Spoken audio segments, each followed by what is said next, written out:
Secretary Nuland, does the United States recognize Juan Guaido as the president of Venezuela? We recognize his leadership in Venezuela, yes. Do we recognize him as the president of Venezuela? Is that not our official position? It is. So why would we meet with a dictator, Nicolas Maduro, without telling Juan Guaido or the ambassador here in the United States that it was happening? I know you told them afterwards. Why wouldn't we coordinate with them beforehand? We did coordinate with them beforehand. We met with the opposition before that meeting. You met with the opposition after that meeting. I will take that. I think it was the other way around, Senator. I assure you it was after that meeting, and certainly the ambassador feels that way. He was not aware of it until after that meeting. You are aware that the Venezuelan oil industry is in shambles after years of mismanagement, corruption, to personal piggy bank. They produce on a good day, about a quarter of what they are used to produce, what we would all remember as Venezuela. And every informed person in oil industry will tell you that if we were to buy all of it, and we can't because some of it's already contractually committed, it would be an insignificant impact on U.S.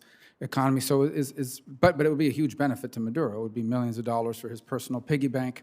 So is this meeting, the secret meeting that occurred this weekend, which is published everywhere, is this part of a Russia strategy, or is it part of a general pivot in the broader Venezuela matter? There's zero pivot in our Venezuela strategy, Senator. The first and foremost, and I can only talk about it to some extent in this setting. I'm happy to talk to you about it in another setting if you'd like, or after. Well, it's not you, not because it's classified, but because it's confidential with another government, another country. For a number of reasons, but first and foremost, the mission was about visiting and checking on the welfare of our incarcerated Americans, the Citco 6 and the other 2. And as you know, we have made regular visits to Caracas for that purpose. We were also seeking to get the Venezuelan government back to the table with the opposition in the internationally monitored peace talks.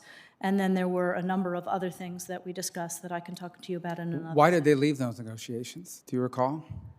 They left them because they objected to the extradition of one of Alex Saab. Yes, exactly. Yeah, one of the guy that was Right. helping them to Right. steal gold and sell it to Iran. But I think you'd agree that if they were willing to come back to the table with the opposition, that would be a good thing for the opposition's goals. Actually, I don't really think it would matter. Maduro's he's a habitual negotiator, but he never leads to anything. That's why the Vatican won't even host him anymore. Other countries don't even want to be involved anymore. He uses negotiations the way Putin does, habitually, to divide and demoralize his opposition.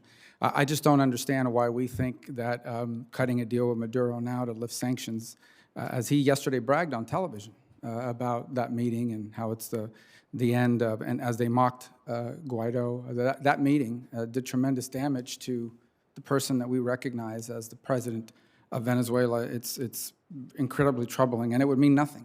We would notice nothing. He's more than happy to agree to negotiations. He uses them to divide the opposition and demoralize them habitually, the way Putin has done as well. I only have a minute left. Let me ask you,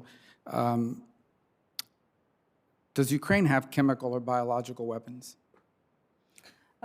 Ukraine has biological research facilities, which, in fact, we are now quite concerned Russian forces may be seeking to gain control of. So we are working with the Ukrainians on how they can prevent any of those research materials from falling into the hands of Russian forces should they approach. I'm sure you're aware that the Russian propaganda groups are already putting out there all kinds of information about how they've uncovered a plot by the Ukrainians to release biological weapons in the country and with NATO's coordination.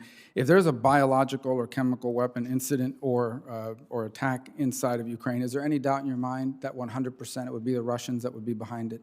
There is no doubt in my mind, Senator, and it is classic Russian technique to blame on the other guy what they're planning to do themselves. Last question. I am certain that the Russians were looking at their reserves as a way to buffer sanctions. Do you know how, now that we've sanctioned the central bank along with others, Do we have an idea of what percentage of their reserves are frozen or inaccessible to them? Virtually all of them are now frozen. You notice that the country's been under currency controls for almost 2 weeks now, and the whole point of putting so many of these top 10 banks under sanctions is to make it impossible for them to get access to their cash in hard currency.